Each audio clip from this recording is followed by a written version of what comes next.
আজ অব্দি কিন্তু হিন্দুর কোনো পরিভাষা নেই, ওদের কোনো ডেফিনিশন আমাদের কাছে নেই। হিন্দু কে? ইংরেজরা আসার পরে ওরা ধর্ম খুঁজে তারপরে যে সেন্সাস গুলো শুরু করে, সেন্সাস গুলোর ক্লাসিফিকেশনের ভিত্তি হচ্ছে ধর্ম। রবীন্দ্রনাথের যে ন্যাশনালিজমের আলোচনাগুলো, সমালোচনাগুলো, সেগুলো আমরা কোনোদিন এখন ওটা নিয়ে আমাদের আলাপ আলোচনা হয়ে গেছি, তখন তো গালাগালি খেতেন বেশ।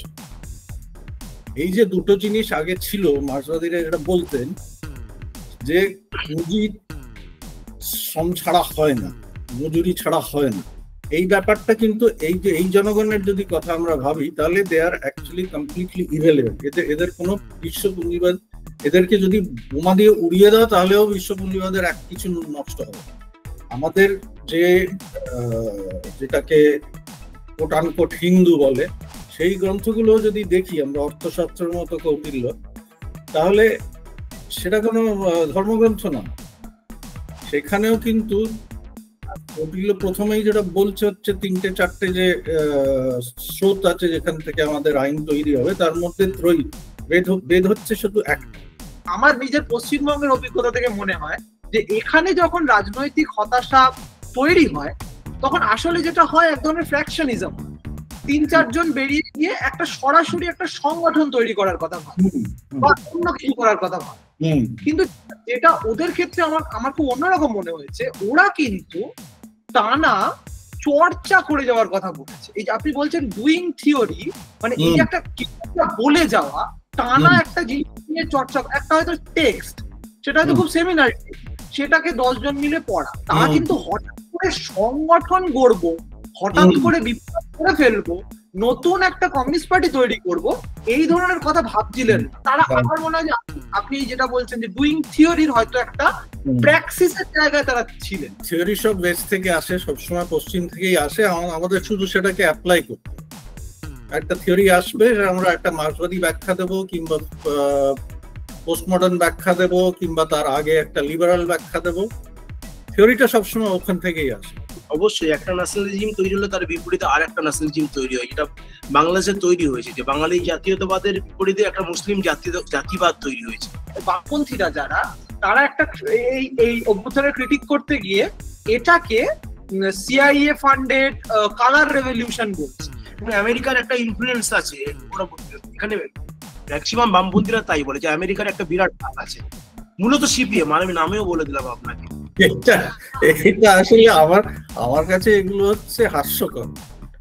ভারত রাষ্ট্রের প্রশ্নটা আমি 2 মিনিটের জন্য আলাদা রাখি, কারণ এদের আসলে অনেক স্বার্থ জড়িয়ে আছে এবং ওরা হাসিনাকে যতদিন পারবে সেদিন ততদিন রক্ষা করে থাকবে। গান্ধী বারবার এটা বলছেন যে হিন্দু মুসলিম ঐক্য আগে হওয়া প্রয়োজন, তারপরে আমরা ইয়ের দিকে এগোতে পারি, স্বাধীনতার দিকে এগোতে পারি। যার জন্য চিরকালই স্বাধীনতা এক্ষুনি চাই যারা বলতেন, তার সঙ্গে কখনো একমত হতে পারেননি।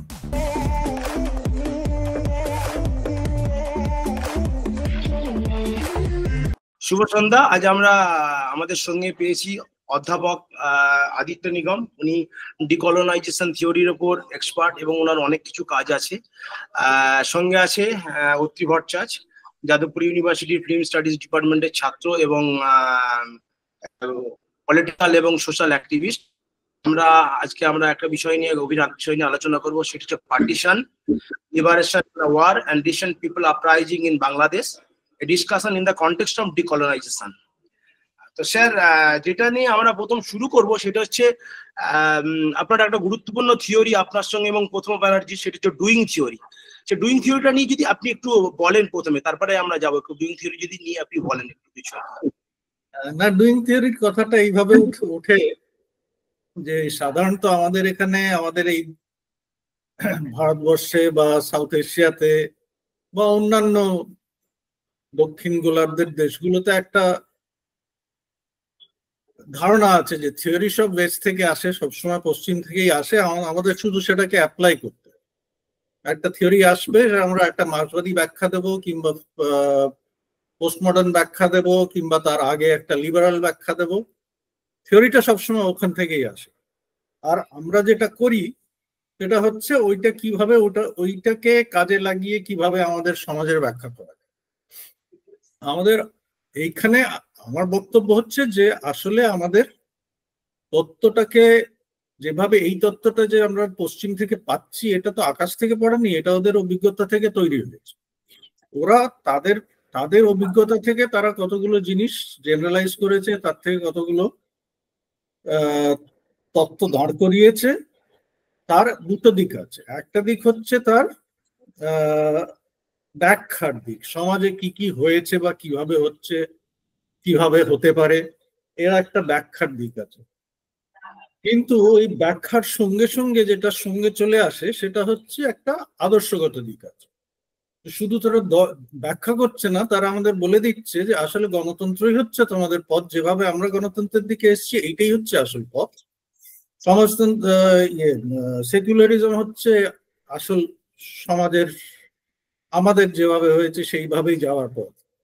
কিন্তু আমরা যেটা দেখি, সেকুলারিজম কথাই যদি ধরি, তাহলে পশ্চিমে যেভাবে চার্চ আর রাষ্ট্রের ক্ষমতা, বা রাষ্ট্রের তো না, মনার্কি ছিল, চার্চ আর মনার্কির ক্ষমতা, যেটাকে ওরা টেম্পোরাল পাওয়ার বলে, এইটার যে ফিউশনটা ছিল, যেভাবে এটা গেঁথে ছিল, সেই সেই থেকে একটা আলাদা করার, সেপারেশনের কথাটা আসে। আমাদের এখানে কিন্তু সেরকম কোনো গাঁথাগাঁথির ব্যাপার নেই, আমাদের এখানেও নেই। আবার ধরুন প্রি কলোনিয়াল পিরিয়ডে হয় মুঘল, তো 700-800 তো মুঘল আর সালতানাতের সময়, ওই সালতানাতের সময় বা মুঘল সময় আমরা কোনো শারিয়ার তো শাসন ছিল না এখানে। আর তার আগেও কোনোদিন কোনো সেই ধরনের ধর্মীয় শাসন ছিল না। আমাদের যে যেটাকে কোট আনকোট হিন্দু বলে, সেই গ্রন্থগুলো যদি দেখি আমরা, অর্থশাস্ত্রের মতো কৌটিল্য, তাহলে সেটা কোনো ধর্মগ্রন্থ না। সেখানেও কিন্তু কৌটিল্য প্রথমেই যেটা বলছে হচ্ছে 3-4টে যে স্রোত আছে যেখান থেকে আমাদের আইন তৈরি হবে, তার মধ্যে ত্রয়ী, বেদ হচ্ছে শুধু একটা, তার মধ্যে লজিক আছে, অনবীক্ষিকী আছে, ইত্যাদি ইত্যাদি। হ্যাঁ, তো আমাদের এখানে সেরকম গাঁথাগাঁথির কোনো ব্যাপার ছিল না। সমাজের একটা আলাদা ধরন আছে, তার একটা আলাদা চলন আছে, আর ওপরে রাষ্ট্রের ক্ষমতার একটা অন্য এই দুটোর মধ্যে কিন্তু ওরকম ছিল না যেটা চার্চ আর স্টেটের মধ্যে ইউরোপে ছিল। কিন্তু আমরা কি শুরু করলাম, আমরাও আসলে ওদের দেখে আমরাও শুরু করলাম এইটাই বলতে।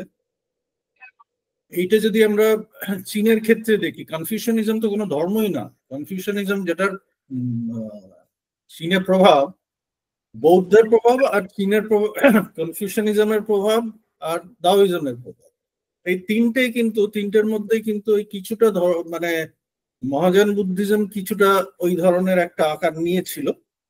কিন্তু মূলত চীনের রাষ্ট্র ক্ষমতা এর সঙ্গে কনফিউশনিজমের সম্পর্ক, সেটা কিন্তু কোনোদিনই ধর্মই ছিল না। সেখানে ট্রান্সেন্ডেন্ট ব্যাপারগুলো ছিল না, যেটা মানে খুবই একটা মার্ক করার ব্যাপার, এটা এটা আমাদের লক্ষ্য করার ব্যাপার যে এইটাকে আমরা ওইভাবে দেখতে পারি না। একটা মানে এই সমাজটাই আসলে অন্য ধরনের সমাজ। সুতরাং আমরা যদি আরব দেশগুলোতে দেখি, প্রথম 4টে ইয়ের পরে, খালিফার পরে, রাশিদুন, ওই 4জনের পরে খিলাফত আর সালতানাত দুটো আলাদা পদ্ধতি। এই দুটো একসঙ্গে কোনোদিন ওইভাবে গাঁথাগাঁথি ছিল না, পরে হয়েছে 17-18 শতাব্দীতে।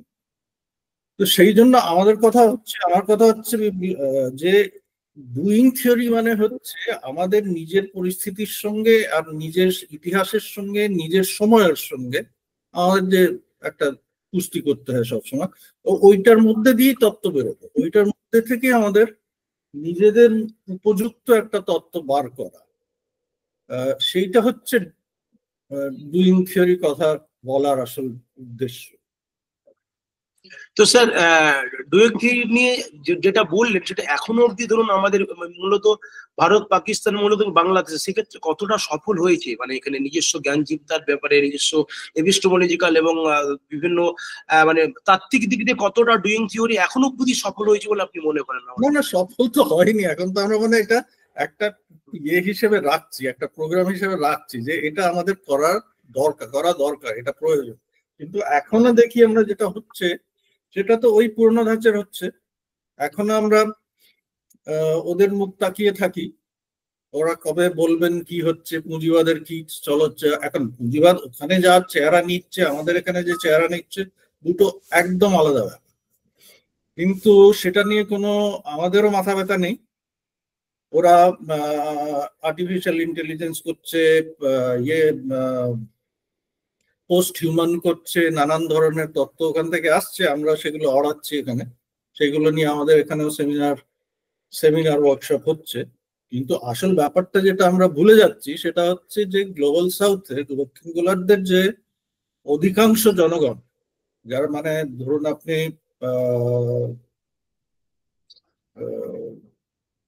অন্তত 75% লোক যারা মানে একদম গরিব, তারা কিন্তু এখন এই অবস্থায় পৌঁছে গেছে, এ বিষয়ে কোনো সন্দেহ নেই যে ওরা এখন বিশ্ব পুঁজিবাদের জন্য একেবারে ডিসপেন্সেবল হয়ে গেছে। ওদের কোনো প্রয়োজনই নেই। ওদের না প্রয়োজন আছে শ্রমিক হিসাবে, না প্রয়োজন আছে কনজিউমার হিসেবে। এই যে দুটো জিনিস আগে ছিল, মার্কসবাদীরা এটা বলতেন যে পুঁজি শ্রম ছাড়া হয় না, মজুরি ছাড়া হয় না। এই ব্যাপারটা কিন্তু এই জনগণের যদি কথা আমরা ভাবি, তাহলে দে আর অ্যাকচুয়ালি কমপ্লিটলি ইররেলেভেন্ট। এদের কোনো বিশ্ব পুঁজিবাদ, এদেরকে যদি বোমা দিয়ে উড়িয়ে দাও তাহলেও বিশ্ব পুঁজিবাদের এক কিছু নষ্ট হবে। ফলে আমাদের যেটা ভাবতে হবে সেটা হচ্ছে আমাদের পরিস্থিতি থেকে কিভাবে আমরা তত্ত্ব করতে পারি, কিভাবে আমরা পুঁজিবাদকেও এই দিক থেকে কিভাবে বুঝতে পারি।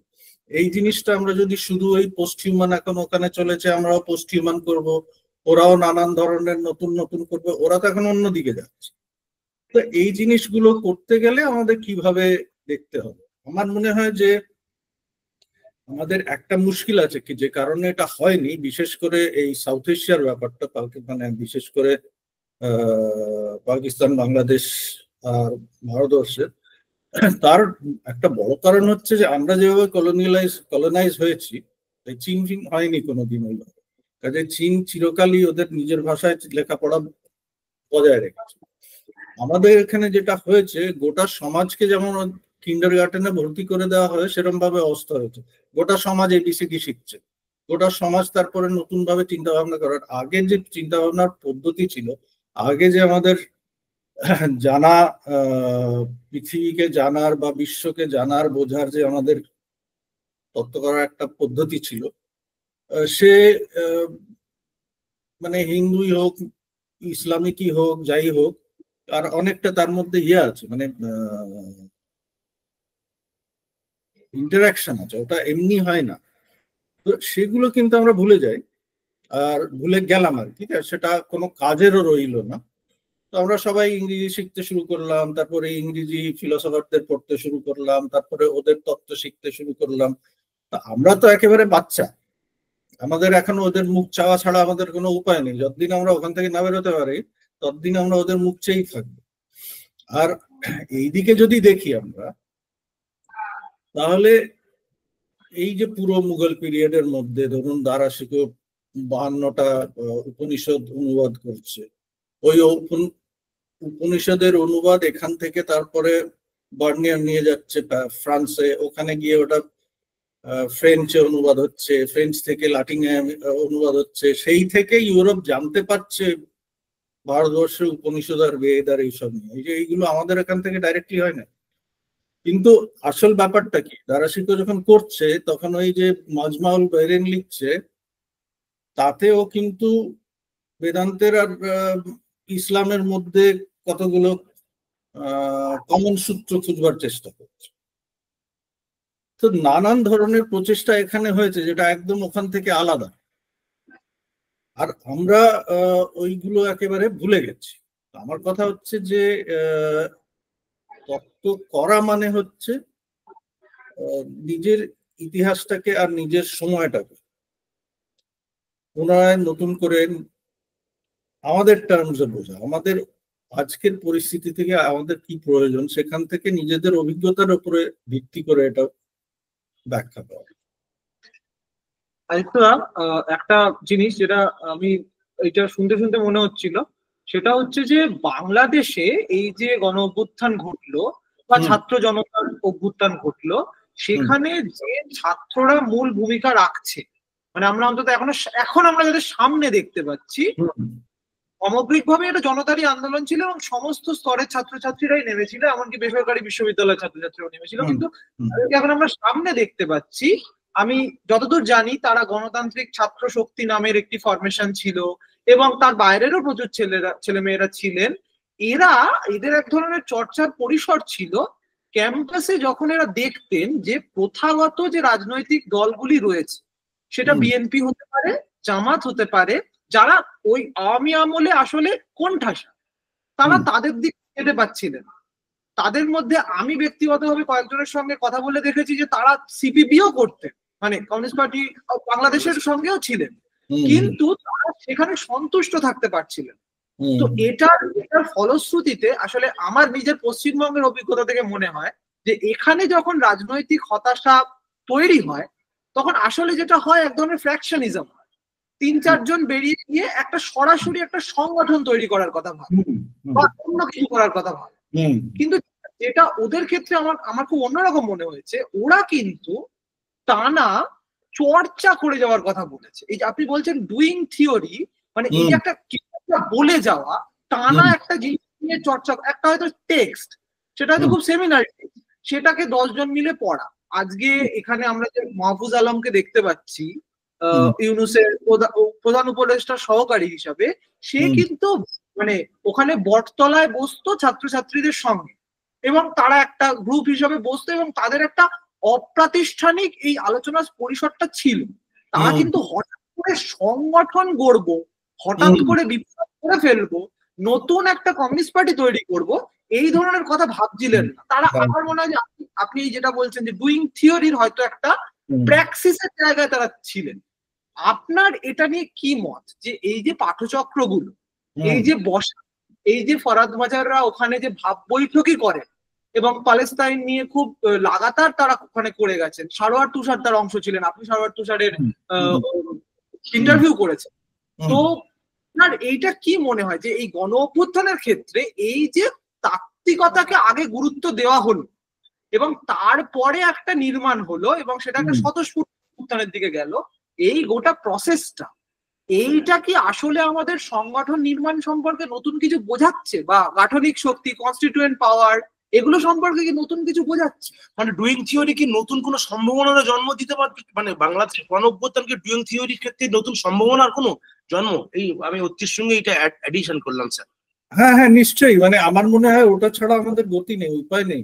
কারণ আমরা এখন যে অবস্থায় আছি, আমি তো মনে হয় আমার, যেমন আপনাদের জ্ঞানগঞ্জের আলোচনা চক্রগুলো হয়, আমার মনে হয় সেইগুলোতে যে ধরনের কথাবার্তা হচ্ছে, নতুন ভাবে ওই ইতিহাসটাকে, পলাশির পরের ইতিহাসটাকে দেখার চেষ্টা করা হচ্ছে ইত্যাদি, সেটাও আমি ওইভাবেই দেখি। যে আসলে আমাদের বাংলাদেশের ক্ষেত্রে আমি যেটুকু জানি আর যেটুকু আমি এই পাঠচক্রগুলোর বিষয়ে জানি, আমার মনে হয় যে আসল ব্যাপারটা হচ্ছে যে অন্যান্য জায়গায় যেটা হয়েছে, সে আরব স্প্রিংই হোক বা অন্য জায়গা হোক, এখানে এগুলো মানে আসলে একটা জায়গায় এসে স্ট্যাগনেট করে গিয়েছিল সমাজ। সেখানে কিন্তু নতুন চিন্তা ভাবনার ইয়ে না, এটা আসলে অনেকটা পুরনো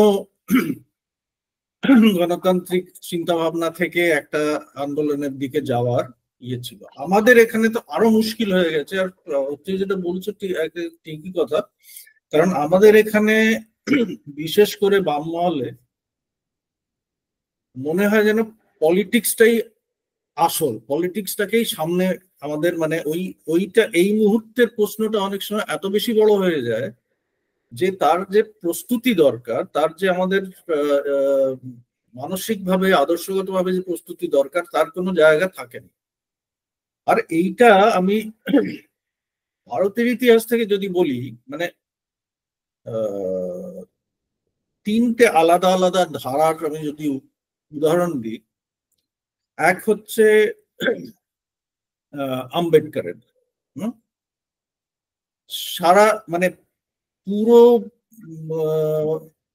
জাতীয় মুক্তি আন্দোলনের সময় যে আম্বেদকর কিংবা নিচু জাতির, দলিত, বহুজন জাতির যে আন্দোলনগুলো ছিল, তাদের জাতীয় আন্দোলনের সঙ্গে একটা সংঘাত এই জন্য বাধ্য যে জাতীয় আন্দোলন নেতাদের ছিল, ধারণা ছিল যে আমরা আগে ক্ষমতা দখল করব, তারপরে সমাজ পরিবর্তন হবে। আর এদের ছিল যে না, আসলে যদি সমাজ পরিবর্তন আগে না হয়, সমাজের কিছু কিছু জিনিস, জাতি ইত্যাদি ইত্যাদি যদি না ভাঙা হয়, তাহলে যে সমাজটা আমরা তৈরি করব সেটা কিন্তু অন্য ধরনের, মানে সেটা কিন্তু ঠিক মতো ওই দিকে যাবে না যেদিকে আমরা নিয়ে যেতে চাইছি। ঠিক এই জিনিসটাই কিন্তু অন্যভাবে আমরা দেখি গান্ধীর মধ্যে। গান্ধী বারবার এটা বলছেন যে হিন্দু মুসলিম ঐক্য আগে হওয়া প্রয়োজন, তারপরে আমরা ইয়ের দিকে এগোতে পারি, স্বাধীনতার দিকে এগোতে পারি। যার জন্য চিরকালই স্বাধীনতা এক্ষুনি চাই যারা বলতেন, তার সঙ্গে কখনো একমত হতে পারেননি।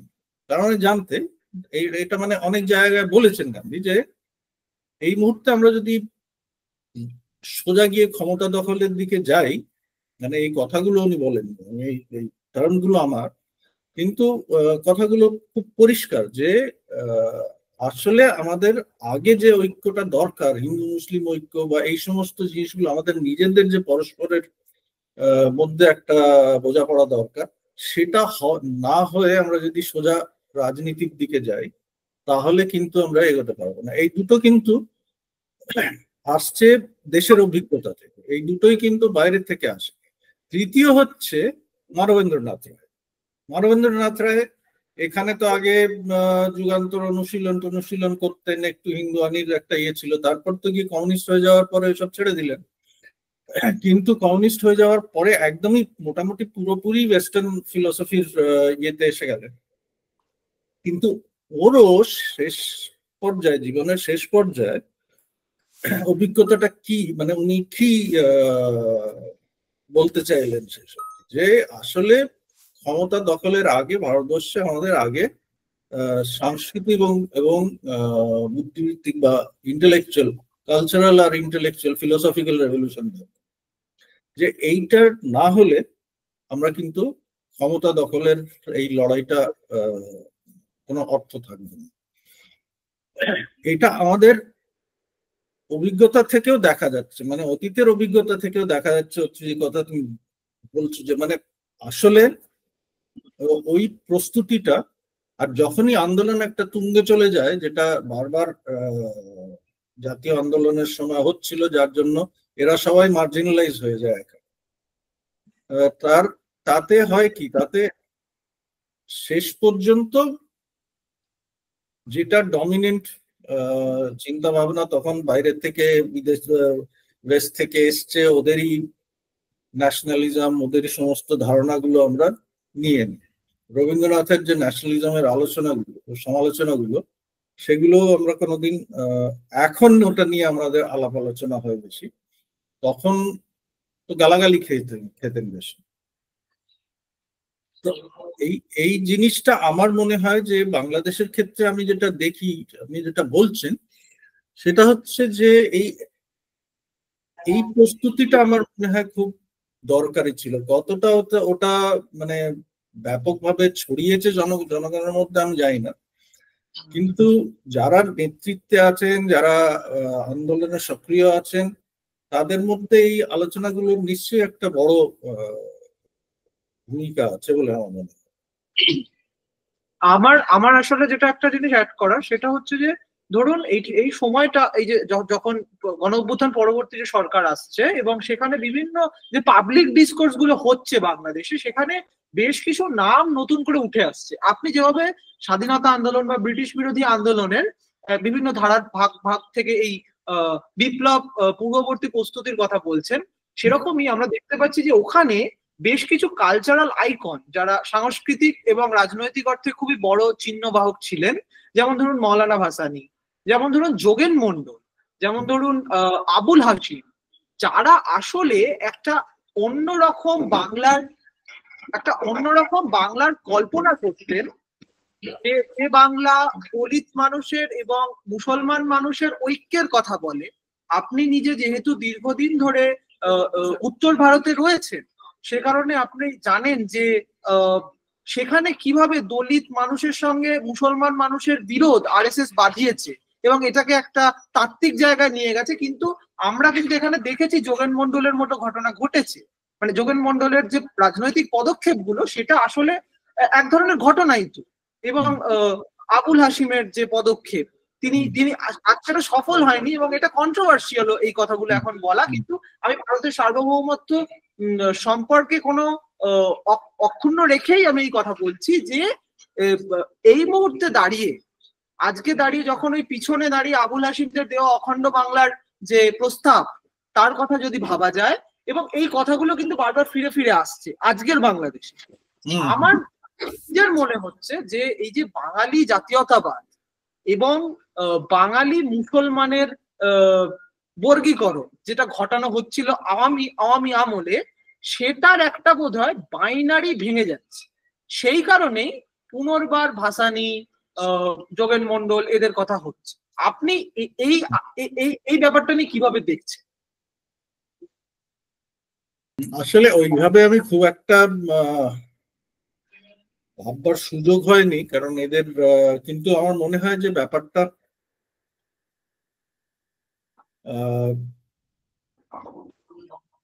মানে এই হালে বদরুদ্দিন উমারের একটা ইন্টারভিউ করছিলাম প্রথম আলোতে, আর তাতে সেটা করে আমার যেটা মনে হলো, আমার ওরম ভাবে মানে গভীরে এদের কাজের সঙ্গে অত পরিচিতি নেই, কিন্তু ওটার পরে আমার যেটা মনে হচ্ছিল, যেটা বলছেন সেটা ঠিকই, যে আসলে এই পুরো ব্যাপারটা ফিরে যাচ্ছে দেশভাগের ইতিহাসের সঙ্গে লিপ্ত হয়ে যাচ্ছে। দেশভাগ আর এখানে বিশেষ করে দুই বাংলার ভাগাভাগি।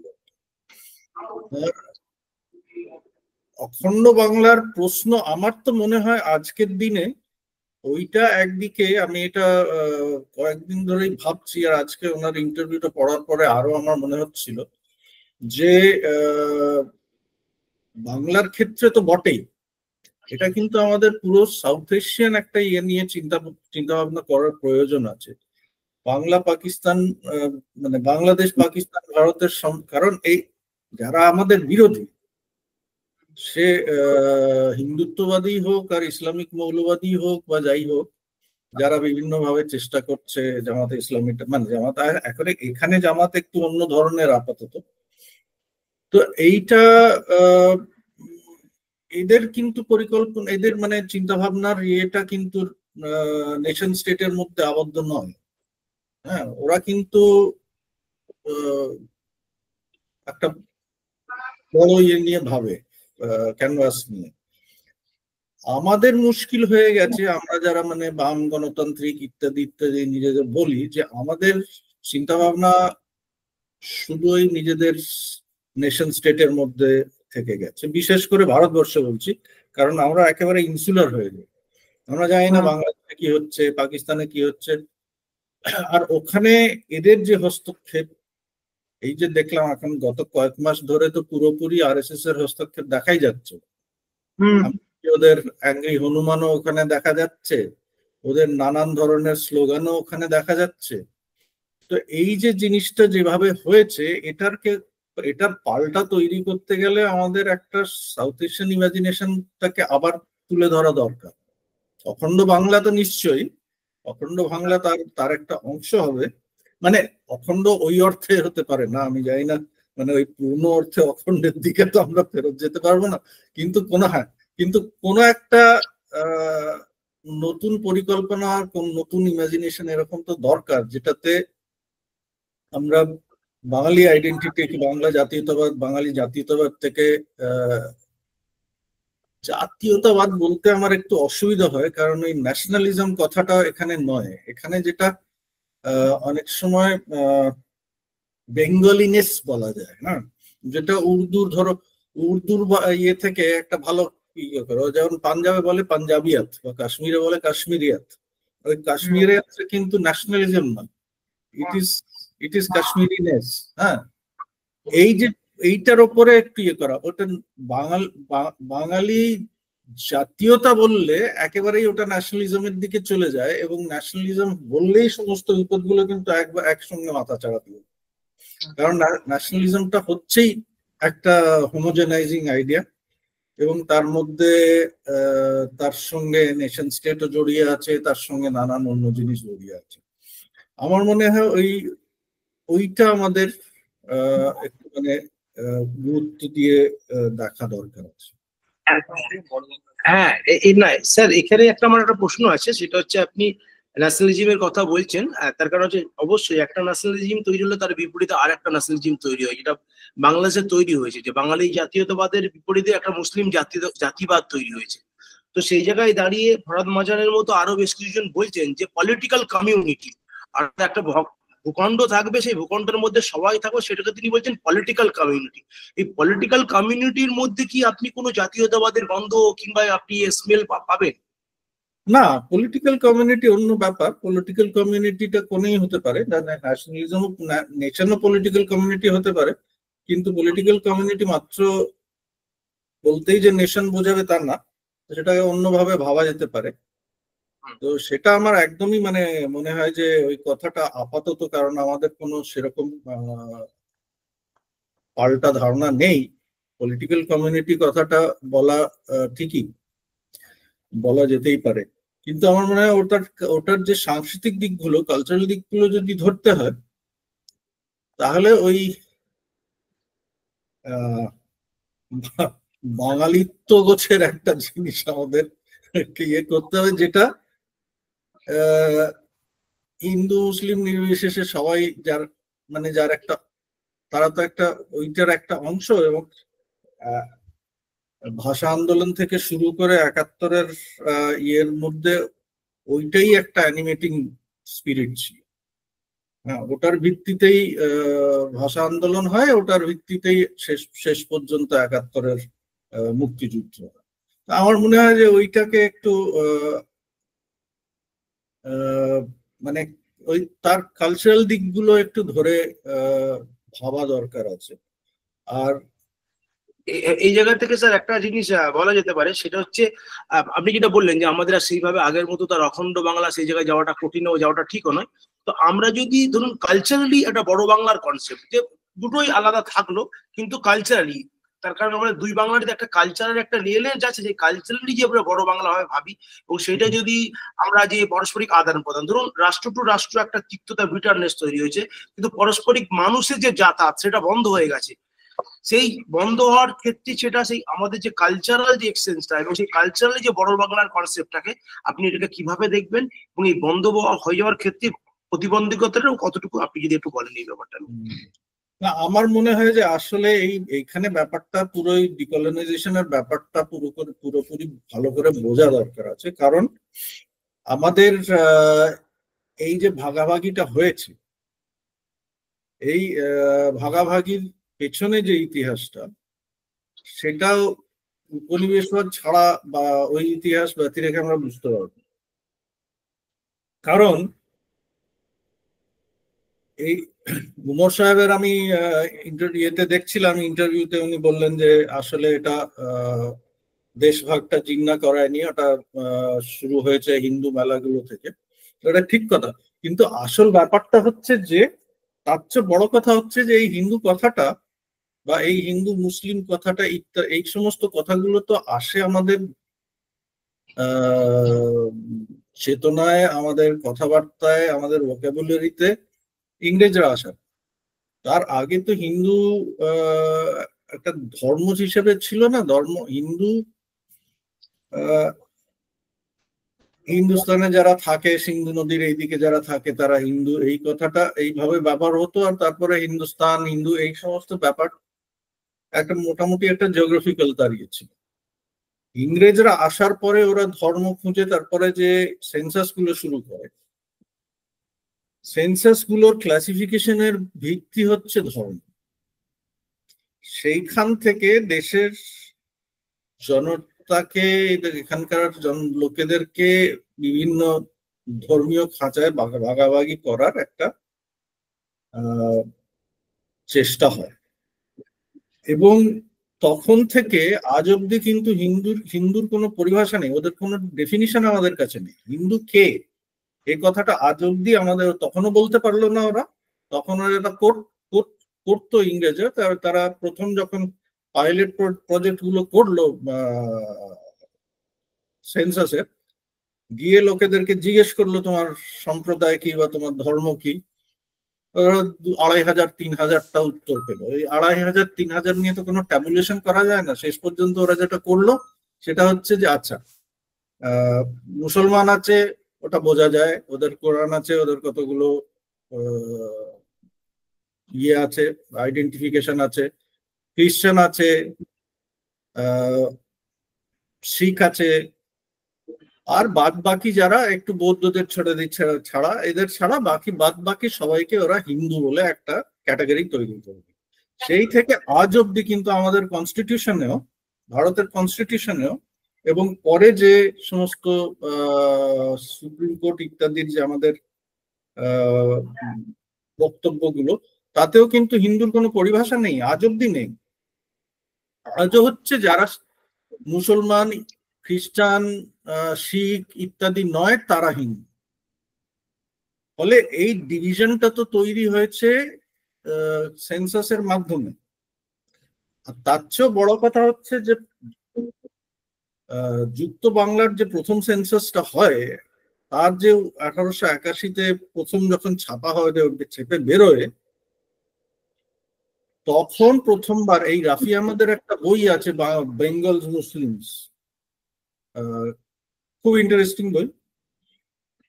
তো উনি বলেন তাতে যে আসলে 1881 প্রথম যখন সেন্সাস হয়, প্রথমবার ভদ্রলোকেরা জানতে পারে যে আসলে অবিভক্ত বাংলায় মুসলমানরা 51% ছিল আর হিন্দুরা 49%।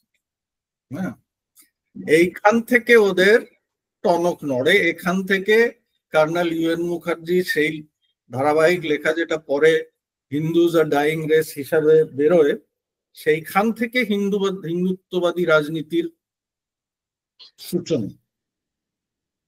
সুতরাং এটা যদি গোড়ার থেকে আমরা দেখতে শুরু করি, এটার পেছনে আছে কলোনিয়ালিজমের একটা, পুরো কলোনিয়াল গভর্নমেন্টালিটির একটা হস্তক্ষেপ।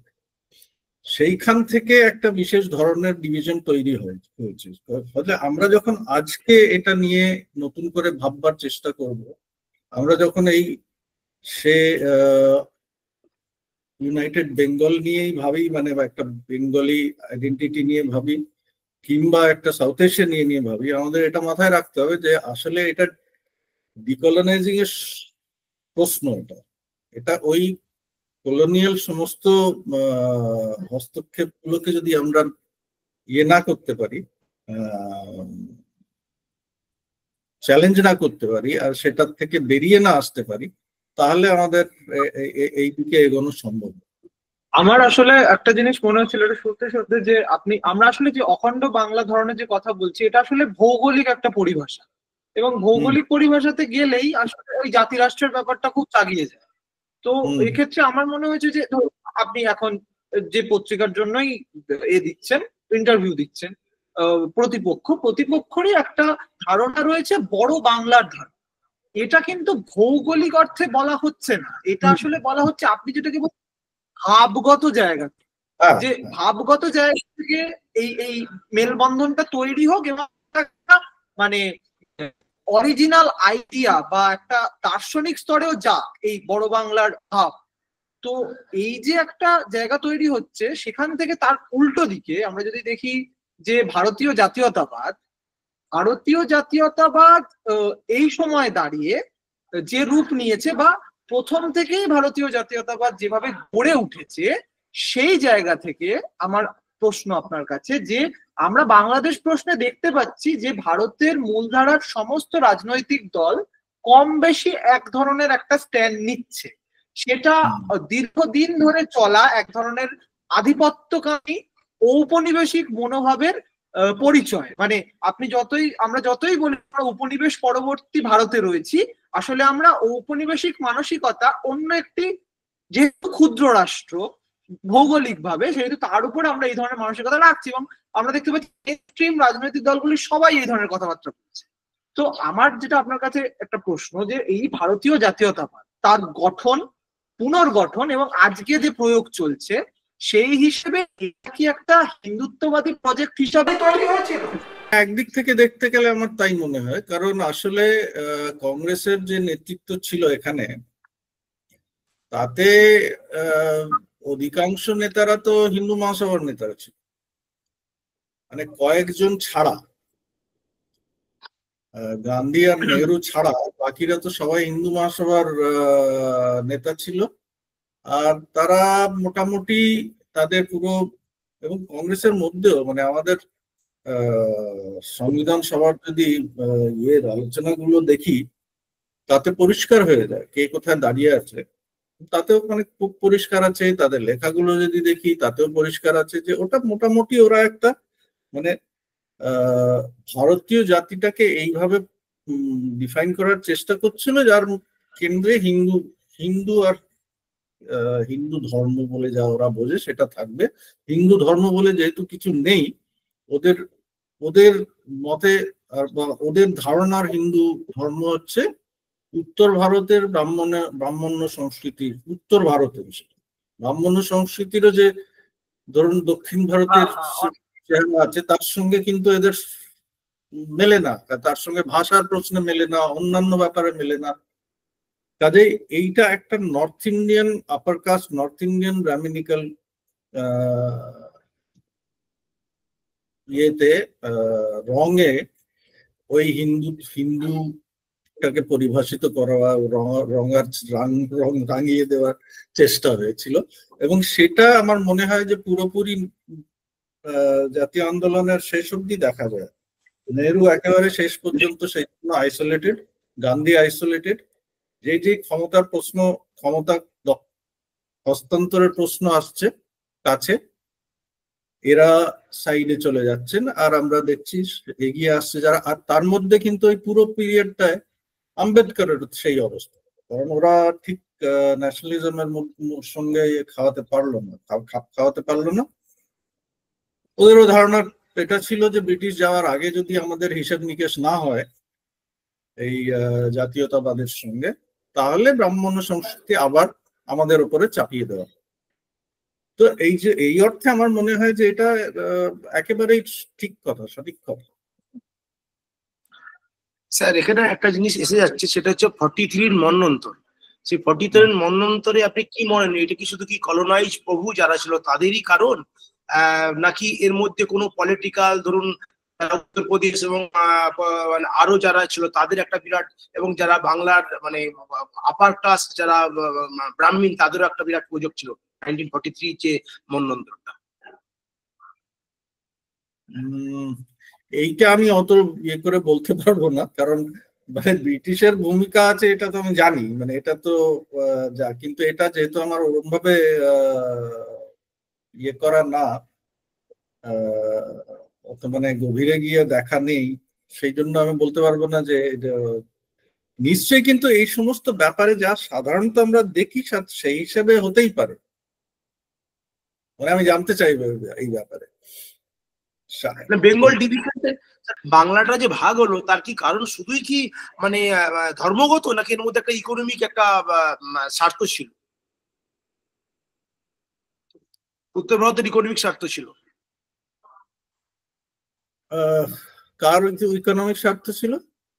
উত্তর ভারতের, মূলত বিল্লা এবং আরো যারা এসেছিল তাদের। আমি আরো স্পেসিফিক ভাবে আপনাকে এটা বলছি আর কি। 47টা আসলে খুবই জটিল ব্যাপার, কারণ ওইটা মানে শুধু ইকোনমিক বললে হবে না, ওটা আসলে ইকোনমিক কি আছে তাতে তাও জানি না। মোটামুটি তো ওটা, আর ওটা ধর্ম না আসলে, কারণ ধর্ম এখানে জাতির কাজ করছে। এই দুটো জায়গাতেই কিন্তু হিন্দু জাত মানে হিন্দু নেশন আর মুসলিম নেশন এই ধরনের একটা টু নেশন থিওরি দাঁড় করানো হয়েছে। আর এইটার পেছনে যেটা কাজ করছে সেটা ক্ষমতা, মানে এইটা আমি সরাসরি কোনো অর্থনৈতিক তার দিক খুঁজে পাই। আমার মনে হয় যে মানে উত্তর ভারতীয় এই ধরুন হিন্দুত্ব, আরএসএস, এরা তো অখণ্ড ভারতের কল্পনা করে। ওই অখণ্ড ভারত কিন্তু হিন্দু আধিপত্যের মধ্যে থাকে। সেই জন্য ওইটা কোনো কারণ না। আমার মনে হয় যে যেভাবে ওই ডাইনামিকটা তৈরি হয়েছিল এটা পুরোপুরি পলিটিক্যাল ডোমেনের কথা। এবং আমার এখানে মনে হয় আরো বেশি করে যে বর্তমান রাজনীতির সবচেয়ে বড় সমস্যা হচ্ছে রাজনৈতিক দল। কোনো পৃথিবীর জায়গায় দাঙ্গা হচ্ছে, কোনো পৃথিবীর জায়গায় খুনোখুনি হচ্ছে, আপনি খোঁজ নিয়ে দেখুন, কোনো রাজনৈতিক দলের হস্তক্ষেপ ছাড়ানো হয়নি। আর এই জিনিসটা যে হয়েছে, এই সংস্থাটা যে আবির্ভাব 19 শতকে হয়েছে, তার আগে তো কোনো রাজনৈতিক দল বলে ছিল না।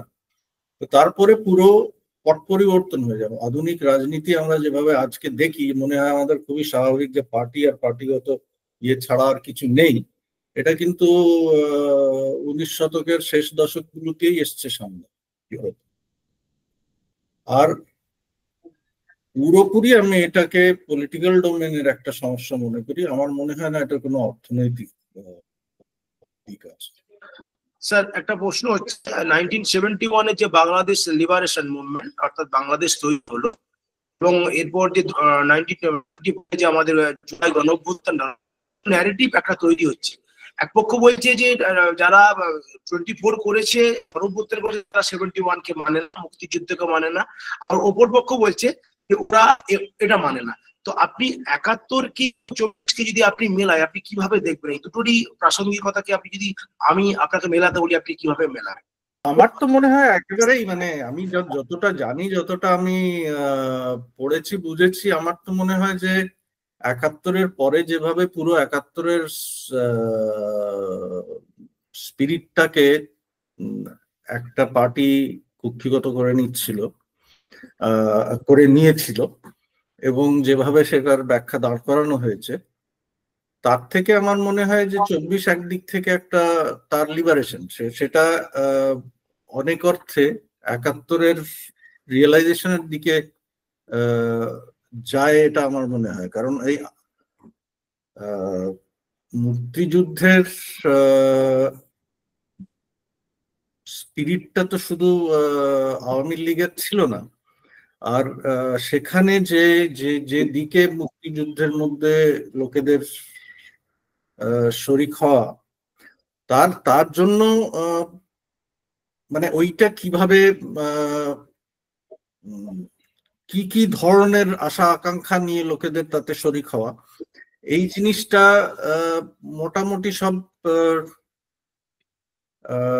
আওয়ামী লীগ যেভাবে বাকশাল ফাকশাল করে নানান ভাবে যেভাবে সেটাকে মনোপলাইজ করার চেষ্টা করেছে, আমার তো মনে হয় যে সেখান থেকে এটা ওই রাস্তাটা খুলে দিচ্ছে, ওইটার সঙ্গে একটা সরাসরি যোগাযোগের রাস্তা তৈরি হচ্ছে।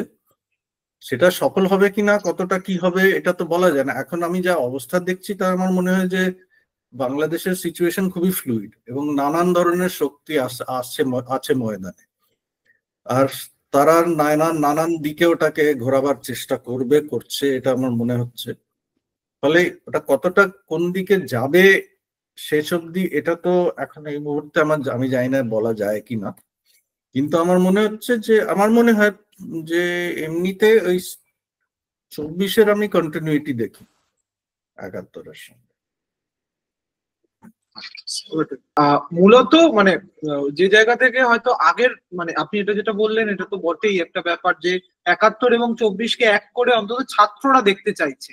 এবং আমাদের এখানে মিডিয়া যতই বলুক যে ওখানে মুক্তিযুদ্ধের চেতনা, এবং মুক্তিযুদ্ধের চেতনা কথাটি কিন্তু আসলে এই ফ্যাসিস্ট আওয়ামী লীগের একটা পণ্য হিসাবে বহুদিন ধরে বাংলাদেশের বাজারে ছিল। তো এই কথাটা এখানে মিডিয়া বলছে, কিন্তু ওখানে কিন্তু ছাত্ররা 71-এর 24-কে এক করেই দেখতে চাইছে। তারা কিন্তু মোটেই 71-এর গৌরব তাকে কোনোভাবে ক্ষুণ্ণ করতে চাইছে বলে আমার মনে হচ্ছে। কিন্তু একই সঙ্গে তারা তো ইতিহাসকেও ক্রিটিক্যালি দেখছে।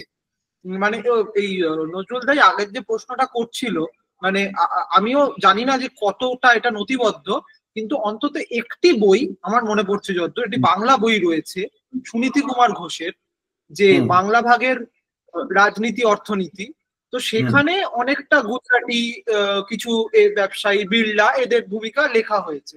আমি জানি না এটা কতটা ডকুমেন্টেড, এটা হয়তো ইংরাজি মাধ্যমে খুব কমই ডকুমেন্টেড, জয়া চ্যাটার্জির বইতে।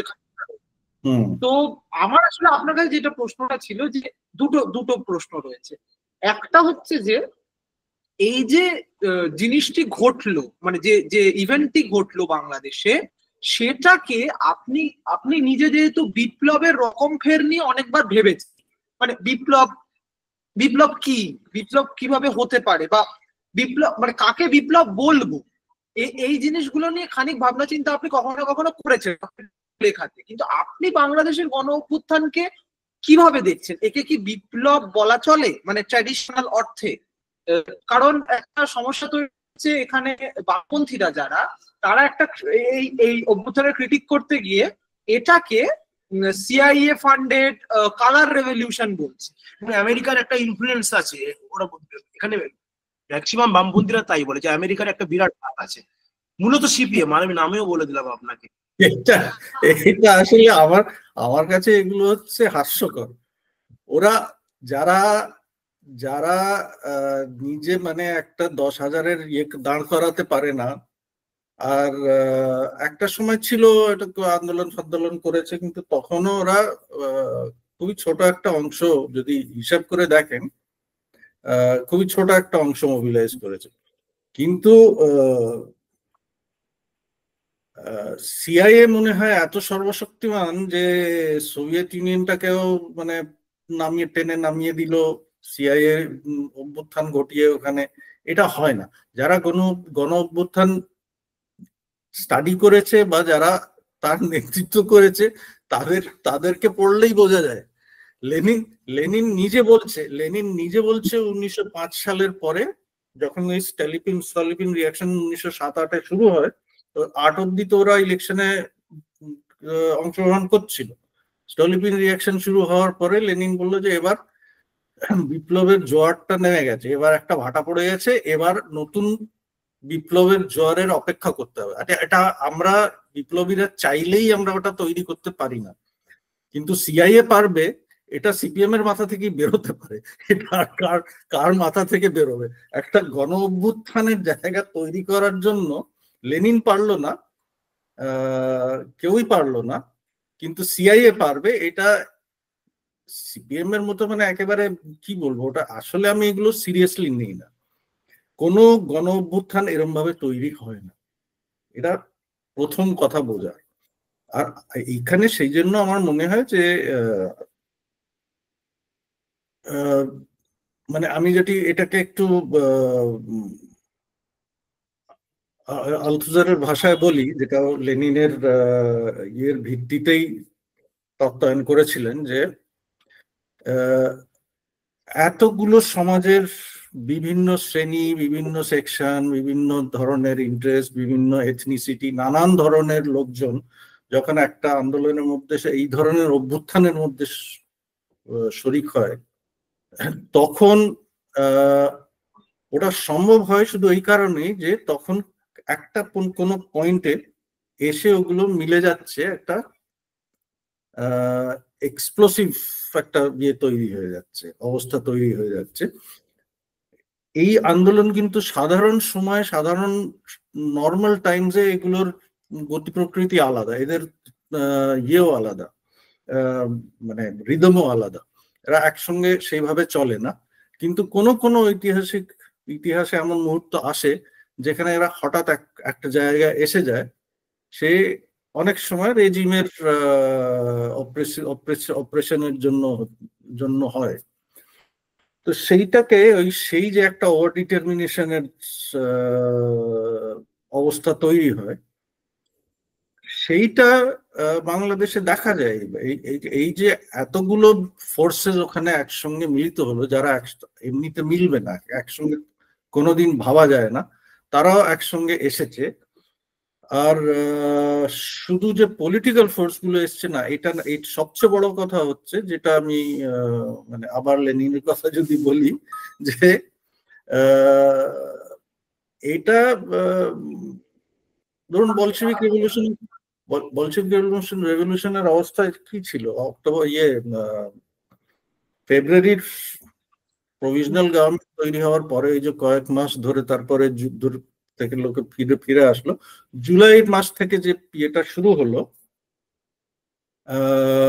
সেটা একটা অভ্যুত্থানের দিকে যাচ্ছিল। এটা লেনিন বুঝতে পেরে তার এপ্রিল থিসিস দিলেন এপ্রিল মাসে, এবং মোটামুটি জুলাই অব্দি এটা বোঝা গেল যে এবার একটা ওরম ভাবে নতুন একটা রেভলিউশনারি আপরাইজিং এর অবস্থা তৈরি হচ্ছে। হ্যাঁ, এই জিনিসটা আমার মনে হয় বাংলাদেশে যদি আমরা দেখি, যে ঠিক প্রথম ধাপে যখন এটা একদম ওই কোর্টের অর্ডার আসার পরে, তখন তো একটা একদম মিনিমাল স্কেলে চলছিল আন্দোলনটা, তারপরে একটু আস্তে আস্তে বাড়তে থাকে, তারপরে সরকারের দমন নীতি শুরু হয়, তারপরে রাজাকার ফাজাকার বলে একেবারে আগুন, তারপর একদম দাউ দাউ করে আগুন জ্বলতে শুরু করে, এবং তারপরে যে রিপ্রেশনটা হয়, গুলি চললো, ইন্টারনেট বন্ধ হয়ে গেল ইত্যাদি, এইটার পরে যে পরিবর্তনটা হলো, এটাতে পরিষ্কার বোঝা যাচ্ছে একটার পর একটা নতুন ফেজ আসছে, যখন আরো নতুন ভাবে আরো লোকজন জড়ো হচ্ছে। ওই রিপ্রেশনে কিন্তু লোকজন ছড়িয়ে ছিটিয়ে যায়নি। আমাদের এখানে যেটা আমরা দেখছি, আমাদের ভারতবর্ষে তো অনেক অনেক মুভমেন্ট হয়েছিল এর মধ্যে, কিন্তু আলটিমেটলি সরকারি রিপ্রেশন হলো, আর এরা সবাই যে যার ইয়েতে ফেরত চলে গেল। সেটা কিন্তু বাংলাদেশে হয়নি। যত রিপ্রেশনটা বেড়েছে, তত বেশি আরো লোকজন আরো বেশি করে বেশি সংখ্যায় আন্দোলনে এসছে, সেই থেকে অভ্যুত্থানের পরিস্থিতি তৈরি। এইটা কোনো সিআইএ তৈরি করতে পারে না, কোনো আমেরিকান ইয়ে তৈরি করতে পারে না। এটার একটা নিজস্ব ডাইনামিক আছে, ইন্টারনাল ডাইনামিক আছে। ফলে আমি ওইসব কথাগুলোকে আমি একদম সিরিয়াসলি নিই না। না, নেওয়ার কোনো কারণও নেই আসলে। আপনার কাছে ওইটাই শুনতে চাইছিলাম, যে এটাকে মানে ট্র্যাডিশনালি যে বিপ্লব বলতে যা বোঝা হয়েছে, সেখান থেকে সরে এসে এই অভ্যুত্থানকে পাঠ করা। ওখানে যেটা হচ্ছে এই মুহূর্তে, যে এক ধরনের সংবিধান সংস্কার, রাজনৈতিক সংস্কার, নৈতিক সংস্কার এবং সমগ্র কাঠামো বদলের একটা ডাক, এবং সেইটা মূলত দাঁড়িয়ে রয়েছে গণ সার্বভৌমত্বের উপর। যে সেটাকে একটা বলা হচ্ছে যে এবারে আমার নিজের মনে হয়েছে সার্বভৌমত্বের প্রশ্নটা এখানে খুব গুরুত্বপূর্ণ হয়ে যাচ্ছে। তার কারণ বারবার দেখা গেছে বৈদেশিক নীতির ক্ষেত্রে ভারত রাষ্ট্র, আমি ভারতের জনগণের সবার কথা বলছি না, আমি ভারত রাষ্ট্রের কথা বলছি, বারবার এইভাবে একটা সার্বভৌমত্ব বিঘ্নিত করার চেষ্টা কিন্তু করে গেছে। আমরা এই মুহূর্তেও যখন এই ইন্টারভিউ করছি, তখন আমরা জানি যে ইন্টারপোল ইতিমধ্যেই কিন্তু জানিয়ে দিয়েছে যে আস্তে আস্তে এবার শেখ হাসিনা প্রত্যাপন করার একটা জায়গা তৈরি হতে পারে। কিন্তু তারপরেও কিন্তু মোদী সরকার সেটার দিকে খুব একটা উৎসাহী বলে মনে হচ্ছে। তো এই যে সার্বভৌমত্ব ক্ষুণ্ণ করা বা সার্বভৌমত্বে আঘাত, এবং সেখান থেকে সার্বভৌমত্বের যে রাজনৈতিক বাসনা তৈরি হচ্ছে বাংলাদেশের মানুষের মনে, এইটা নিয়ে আপনি একটু জানান। এখানে একটু আমি সংযোজন করছি স্যার, একই সঙ্গে আপনি উত্তরটা দিয়ে দেবেন। এই বাংলাদেশের গণ অভ্যুত্থানের ফলে সেই যে বাইনারিটা ছিল বিএনপি এবং আওয়ামী লীগ, এই বাইনারি ভাঙার কি কোনো সম্ভাবনা আছে? বিশেষ করে বিএনপি এখন সব থেকে বড় দল, ছাত্রদের একটা নতুন দল তৈরি হবে, এবং জামাতও আছে এবং নাগরিক কমিটি, ফলে কি একটা মাল্টি পলিটিক্যাল দল হওয়ার একটা সম্ভাবনা আছে গণ অভ্যুত্থানের পর? বামেরাও আছে, ঠিক আছে। এই ভারত রাষ্ট্রের প্রশ্নটা আমি 2 মিনিটের জন্য আলাদা রাখি, কারণ এদের আসলে অনেক স্বার্থ জড়িয়ে আছে এবং ওরা হাসিনাকে যতদিন পারবে সেদিন ততদিন রক্ষা করে থাকবে, মানে ওকে ইয়ে করে রাখবে। কিন্তু সার্বভৌমত্বের প্রশ্ন, গণসার্বভৌমত্বের প্রশ্ন অবশ্যই এখন একটা বড় প্রশ্ন, এই কারণে মানে যে একটা নতুন ধরনের সংবিধান এবং নতুন সংবিধান এবং নতুন ধরনের একটা পলিটি গঠনের কথা ভাবার চেষ্টা হচ্ছে। তাতে কিন্তু অবশ্য রাতারাতি এই পুরনো পার্টিগুলোকে তো বাদ দেওয়া যাবে না। তো আওয়ামী লীগের কিছু অংশ থাকবে যারা এখন বিচার টিচার হয়ে গেলে তার মধ্যে কিছু লোকজন এদিক ওদিক বিএনপিতে চলে যাবে বা অন্য অন্য কোনো জায়গায় চলে যাবে। এইটা হতেই পারে, এটা হবেই। আর বিএনপি তো থাকবেই, বিএনপি কোথাও যাচ্ছে না। কিন্তু এই যে এই মুহূর্তে যে টাসলটা চলছে, যেটা মানে বিএনপির ইচ্ছা, আমি যা বুঝতে পারছি যে কোন রকমে ওই যে আওয়ামী ভার্সেস বিএনপির একটা ইয়ে ছিল, ভাগাভাগি, খুব মানে পলিটিক্যাল স্পেসটা এরকম ভাবে ভাগাভাগি করে নেওয়া হয়েছিল যে আওয়ামী গেলে আমরা আসবো, আমরা গেলে আওয়ামী যাবে, এই ধরনের একটা ইয়ে তৈরি হয়ে গেছিল। না, ওরাও রিপ্রেশন ভুগেছে এই অতীতে, এই কয়েক বছরে, কিন্তু তাও আমার মনে হয় যে এখন যেটা ওদের মানে এক্ষুনি নির্বাচন চাই, এক্ষুনি একটা তার পেছনে যে কারণটা হচ্ছে যে এই মুহূর্তে নির্বাচন হলে আমরা জিতে যাব, আমরা সরকার বানাবো, আবার ওই পুরনো পদ্ধতিতে সব চলতে শুরু করবে। আমার মনে হয় সেখানে এখন যা আমি বুঝতে পারছি, এবং এই জাতীয় নাগরিক কমিটি ইত্যাদি ইত্যাদি তৈরি হওয়া, আবার নতুন দল তৈরি করার পদক্ষেপ নেওয়া, তাতে আমার মনে হচ্ছে যে অনেকটা ওই বাইনারিটাকে ভাঙার, ওখান থেকে বেরিয়ে আসার একটা চেষ্টা করা হচ্ছে, যেটা আমার খুবই গুরুত্বপূর্ণ বলে মনে হয়। আমার মনে হয় যে এটা না হলে কিন্তু এটা ফেঁসে থাকবে ওই দুই দলের ইয়ের মধ্যে। এখন নতুন দল তৈরি হলে তার মধ্যে কত সমর্থন তারা জোগাড় করতে পারবে, এই দুই দলের, বিশেষ করে বিএনপির সঙ্গে যারা ছিল এবং আন্দোলনেও যোগ দিয়েছে, অভ্যুত্থানেও যোগ দিয়েছে, তারা কি অনেকে এইদিকে, তাদের অন্তত যুবকরা কি এইদিকে আসতে পারবে ইত্যাদি, এইটা একটা ব্যাপার নিশ্চয়ই আছে। এটা সেই অর্থে মানে ওপেন সিচুয়েশনটা একটা মানে র্যাডিক্যালি ওপেন বলা যায় আর কি। এখানে কোন দিকে যাবে না যাবে এটা এই মুহূর্তে বলা সম্ভব বলেও আমার মনে হয় না। বাংলাদেশকে যেভাবে এখানে বয়কট করা হচ্ছে, করে দেখানো হচ্ছে মিডিয়াগুলোতে, আপনি দুদিনের আগের খবর, দিল্লিতে স্কুলে মানে বলে দেওয়া হচ্ছে যে বাংলাদেশি চিহ্নিত করুন, মানে টোটাল বাংলাদেশকে যেভাবে বয়কট করা হচ্ছে, এটা নিয়ে আপনি কি বলবেন? আর এটা নিয়ে কিছু বলার নেই, এটা তো টোটাল বিরোধিতা করি আমি। মানে কারোরই করা উচিত। আর আমার মনে হয় যে আসলে আমি এই গত ডিসেম্বর মাসে একটু অন্যান্য ইয়েতে কয়েকটা জায়গায় আমার যাওয়ার ছিল, তো আমার ঠিক ইয়ে করতে পারিনি, ফলো আপ করতে পারিনি। কিন্তু আমাদের যে এই বাংলাদেশ সংহতি মঞ্চ তৈরি হয়েছে, আমার মনে হয় যে আমাদের এই কাজটাকে একটু আরো এগিয়ে নিয়ে যেতে হবে, কিছুটা আরো প্রচার, মানে এই পক্ষটাকে তুলে ধরা, এটা আমার মনে হয় খুব একটা আমরা এখনো মানে করতে পারছি না। এটাকে আরো বেশি করে করা দরকার আছে, কারণ এইটা আমরা পুরোপুরি বিরোধিতা করি। আর একটা যে যে যে দক্ষিণ এশিয়ার ইমাজিনেশনের কথা আমি বলছিলাম, সেই দিক থেকে দেখতে গেলেও এটা আমাদের খুবই দরকার করা।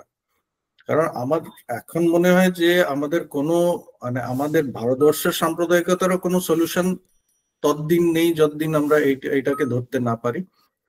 ঠিক তেমনি বাংলাদেশের পক্ষেও কোনো সমাধান বার করা মুশকিল যতদিন না এটাকে একটা মানে এই দিকটা সামাল দেওয়া যায়। কারণ যেভাবে এটা পশ্চিমবঙ্গ, বিশেষ করে ভারতবর্ষের অন্যান্য জায়গা তো হচ্ছে, ভারতের অন্যান্য জায়গা তো হচ্ছেই, আরএসএস আর বিজেপি যেটা করছে, কিন্তু পশ্চিমবঙ্গে যেটা হচ্ছে সেটার ইমিডিয়েট প্রভাব পড়ে বাংলাদেশে।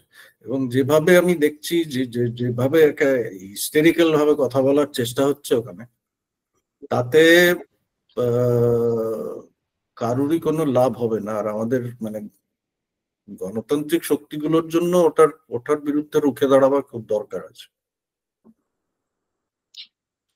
স্যার, আমি একটা ইন্টারন্যাশনাল রিলেশনের জায়গা থেকে একটা প্রশ্ন করছি, সেটা হচ্ছে ভারতের সঙ্গে যখন আওয়ামী লীগ ছিল তখন তো ভারত রাষ্ট্র মূলত বাংলাদেশের মানুষের সঙ্গে কতটা সম্পর্ক রেখেছিল সেটা নিয়ে অনেক প্রশ্ন আছে, কিন্তু ডিরেক্ট হাসিনার সঙ্গেও সম্পর্কটা রাখতো। কিন্তু এখন যে জায়গায় চলে গেছে সেক্ষেত্রে ভারত রাষ্ট্রের সঙ্গে বাংলাদেশের সম্পর্কটা কেমন হবে? বিশেষ করে আমি যদি ইকোনমিক দৃষ্টিভঙ্গিতেই দেখি, যদি বাংলাদেশের সঙ্গে ভারত সম্পর্ক না বিল্ড আপটা করে, তো পাশে আমাদের পাকিস্তান আছে, চায়না, লাভ ক্ষতির জায়গা থেকে কার লাভ কার ক্ষতি, যদি আপনি একটু বলেন এই বিষয়টা। এটা বলা তো মুশকিল একটু। আমি এটা বলতে পারি যে ওই আগের মতো জায়গায় ততদিন যতদিন এই সরকার আছে অন্তত পৌঁছাতে পারবে না। আমার এমনিতে মনে হয় যে আসলে পুরোপুরি ইন্ডিয়ান এস্টাবলিশমেন্টেরই এটা ব্যাপার, এটা শুধু মোদী সরকারের ব্যাপার না। এটা যখন মানে হাসিনাকে সমর্থন করেছে ইউপিএ আমলে, কংগ্রেসের আমলেও ইন্ডিয়ান সিকিউরিটি এস্টাবলিশমেন্ট ওর সমর্থন করে গেছে ওকে। এটা একদিক থেকে ইন্ডিয়ান স্টেটের অবস্থা। সেখানে শুধু মোদি বলে না, আর এই সরকার বলে না, এই সরকার বলে বেশি হয়েছে, কিন্তু এরা চলে গেলেও যে ব্যাপারটা মানে অনেক মানে বড় আকারের কোনো পরিবর্তন হবে এটা বলে আমার মনে হয় না। তার জন্য যেটা প্রয়োজন আমার মনে হয় যে আমাদের দেশের ভেতরে, ভারতের ভেতরে একটা কাউন্টার ক্যাম্পেইন, কাউন্টার অফেন্সিভ, যেটা মানে লোকেদের অন্তত অন্য দিকটা জানতে পারে। এখন তো যেটা জানছে সেটা এটাই জানছে যে ওখানে হিন্দুদের উপরে অত্যাচার হচ্ছে, কি বাজে ব্যাপার হচ্ছে। আমরা সেই জন্য আমাদের বাম থেকে শুরু করে কংগ্রেস সবাই মোদী সরকারকে বলছে হিন্দুদের ডিগনিটি রক্ষা করো আর ইয়ে করো।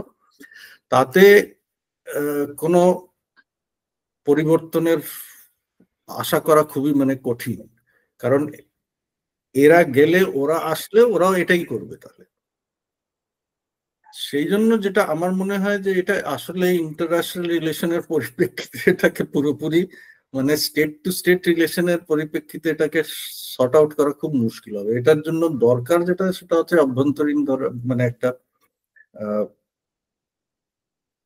মানে একটু ডিসকোর্সটা পাল্টাবার ব্যাপার আছে। মানে যেভাবে চলছে সেইটাকে একটু মানে একটা কাউন্টার তৈরি করার দরকার আছে। আচ্ছা, আপনি অনেকক্ষণ আমাদের সাথে কথা বললেন, অনেকটা সময় দিয়েছেন আজকে আমাদের, সেটার জন্য আপনাকে ধন্যবাদ। আমি শেষ একটা জায়গাতে আমি মানে শেষ করতে চাইছি আপনার সাথে কথাটা। সেটা হচ্ছে যে আপনি যখন শুরু করলেন আজকের কথা, তখন আপনি বললেন যে উপনিবেশায়নের যে রাজনীতি, সেটা করার জন্য ধর্মকে বোঝা কতটা জরুরি। আমরা দেখেছি যে এই আন্দোলনের তাত্ত্বিক হিসাবে যার নাম সামনে এসছে, ফরাদ মাজার, তিনি দীর্ঘদিন ধরে এই কাজ করছেন, কিন্তু এই সময় তিনি আরো বেশি চর্চিত হলেন। তিনি 1 বছর আগে নিয়ে বই লিখেছেন যে কেন বাংলাদেশের জনতার মধ্যে এই সার্বভৌমত্বের অ্যাসপিরেশনটা আসলে একটা অভ্যুত্থানের দিকে যেতে পারে, এবং খুবই কার্যকরী হয়েছে সেই বই, এ তো বোঝাই যাচ্ছে। কিন্তু উনিও দীর্ঘদিন ধরে এই লালন, নিত্যানন্দ বা ফকিরি ধারার মানুষজনদের সঙ্গে সরাসরি সঙ্গত করা এবং তাদের জ্ঞান তত্ত্বকে বোঝার যে চেষ্টা করে গেছেন, তার একটা প্রভাবও কিন্তু আমরা আজকে এই নতুন সরকারের মধ্যে দেখতে পাচ্ছি। আমরা দেখতে পাচ্ছি যে ছাত্ররা বলছে যে আসলে একরৈখিক ইসলাম বলেও কিছু হয় না, এবং তারা তারা তারা মেনি ইসলামস এর কথা বলছে, তারা মাজার ভাঙার বিরুদ্ধে রাস্তায় দাঁড়াচ্ছে। আমার নিজের মনে হচ্ছে যে আপনি আজকে বাংলাদেশের এই যে এবং একই সঙ্গে তারা পাশ্চাত্যের যে আপনি যেটাকে বলছেন সেকুলারাইজেশন, সেটাকে অনেকে খুব গোদাভাবে হয়তো খ্রিস্টানাইজেশনও বলেন, আমি সেদিকে যাচ্ছি না, কিন্তু এই যে প্যারাডাইম গুলো রয়েছে এগুলোকে চ্যালেঞ্জও করছে। তো এই যে চ্যালেঞ্জটা তারা করছে, এবং আমরা আমাদের প্রেক্ষিতে এটা থেকে কি শিক্ষা নিতে? না, আমাদের প্রেক্ষিতে বলতে মানে ভারতের ভারতের প্রেক্ষিতে। হ্যাঁ হ্যাঁ, বাংলা অঞ্চল, পশ্চিমবাংলা, মূলত পশ্চিমবঙ্গ। যদি আমি ধরি বাংলা অসম, মানে মূলত আমরা যেটাকে বড় বাংলার ভাব বলে ধরছি সেই অঞ্চলটাকে যদি ধরি, তাহলে সেখানে আমরা কিভাবে এখানে এই প্রায়োগিক জায়গাগুলো ভাববো, বা এটা আপনাকে কিভাবে ভাবাচ্ছে ওদের এই ধরনের কথা?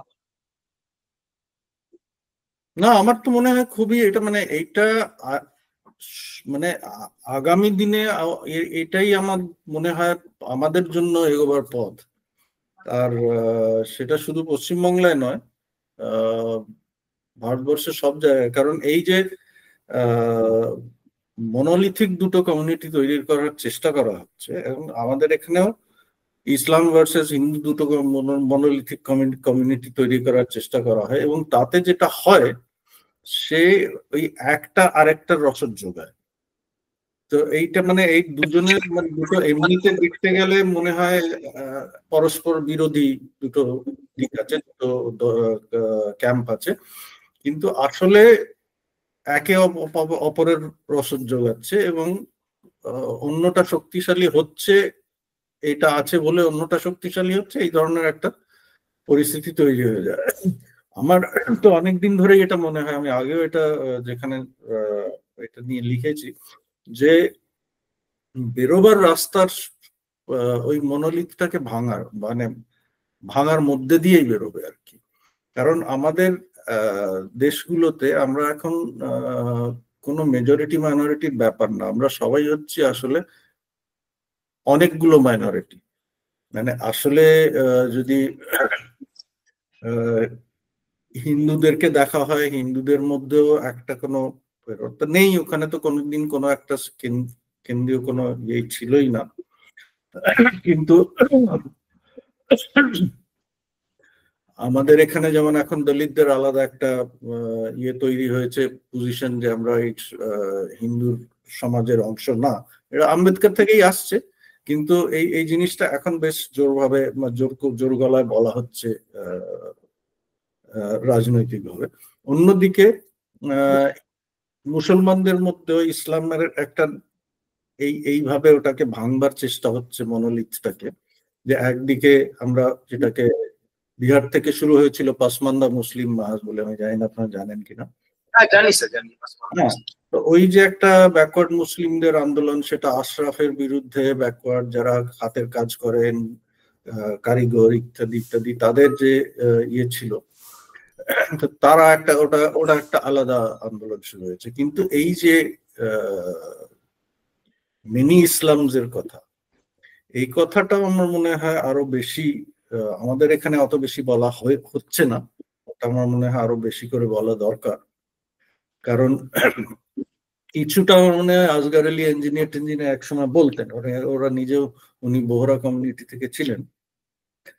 তো ওইটাকে আমাদের মনে হয় যে ওটা খুবই গুরুত্বপূর্ণ একটা কথা মাদার সাহেব বলছেন, এবং ওটাকে আমাদের পরিপ্রেক্ষিতে আরো এগিয়ে নিয়ে যাওয়ার দরকার আছে, মানে ওটা নিয়ে একটু কাজ করারও দরকার আছে। কারণ ওটাকে শুধু ওইভাবে আমরা নিতে পারবো না, আমাদের পরিস্থিতির মধ্যে সেটাকে আরো মানে স্পেসিফিক ভাবে কি করে আর্টিকুলেট করা যেতে পারে, সেটা নিয়ে আরো কাজ করার বা ভাববার লেখার দরকার আছে।